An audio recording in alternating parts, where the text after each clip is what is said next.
Bonjour à tous et bienvenue pour cette toute première vidéo concernant la connaissance du système éducatif. Aujourd'hui, nous allons nous intéresser principalement aux valeurs de la République. Alors, l'école publique repose sur une base de valeurs républicaines grâce à l'œuvre de Nicolas de Condorcet, qui est un des mathématiciens des Lumières, et qui est connu pour avoir eu des idées très nouvelles en matière de gratuité, de laïcité, d'obligation scolaire et d'universalité de l'enseignement.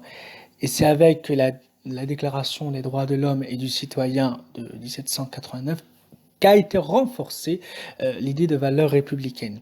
Donc au sein de ces textes, de cette déclaration, on retrouve le caractère public de l'éducation, le respect de la loi, l'égalité des chances pour limiter les différences sociales et bien entendu la notion de fraternité qui, on pourrait dire, qui est la somme du respect d'autrui plus de l'attachement à la communauté nationale. On connaît tous la signification de la devise française liberté, égalité, fraternité, mais aujourd'hui on va s'intéresser particulièrement à comprendre comment cette devise s'illustre-t-elle au sein de l'école. Le concept de liberté s'illustre dans un premier temps par la liberté de l'enseignement, ce qui signifie que tout enseignant particulièrement les professeurs des écoles, ont la liberté pédagogique de choisir des méthodes d'apprentissage favorables à la réussite de leurs élèves, bien entendu, tout en restant en accord avec les programmes scolaires. Deuxième point, il est important de rappeler que les familles sont les premiers responsables de l'éducation de leur enfant. Donc, en aucun cas, les professionnels de l'éducation peuvent aller à l'encontre des familles.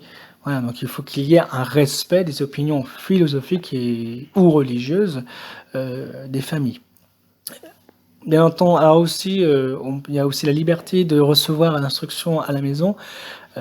Effectivement, tant que l'obligation scolaire est respectée, l'enfant n'est pas obligé de venir à l'école. Il peut faire l'école à la maison. Et il existe des dispositifs comme le CNED, où l'enfant fait ses devoirs et reçoit des cours à domicile.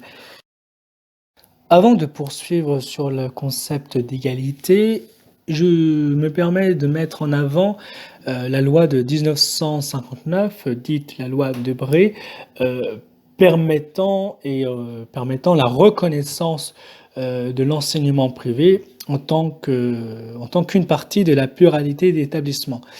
Effectivement, on a dit que les familles doivent avoir le choix d'établissements qui portera au mieux leurs valeurs ou dont l'enseignement répondra mieux à leurs attentes.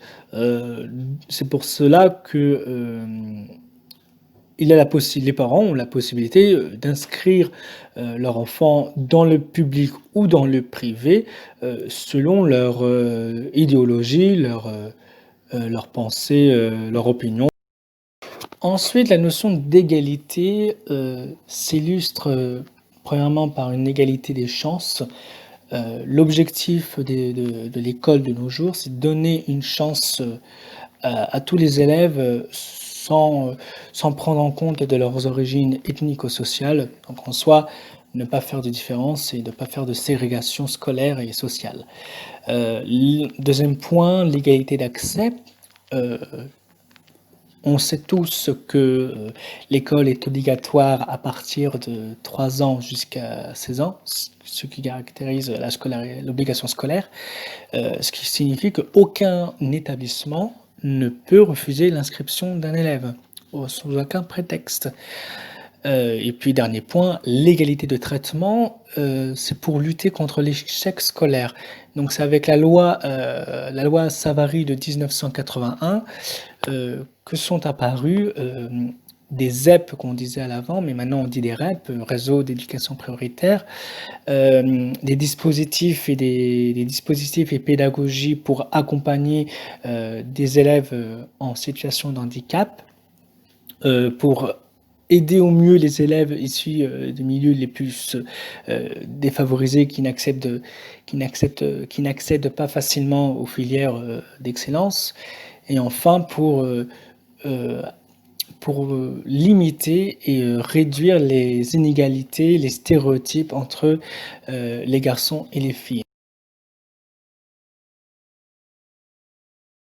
Donc la notion de fraternité est une valeur très importante de la République de nos jours, et l'école vise à développer la conscience d'appartenance déjà à une classe et puis dans un second temps à une nation. Le rôle de l'équipe éducative est de transmettre des connaissances communes afin que tout élève ait au maximum le même bagage académique.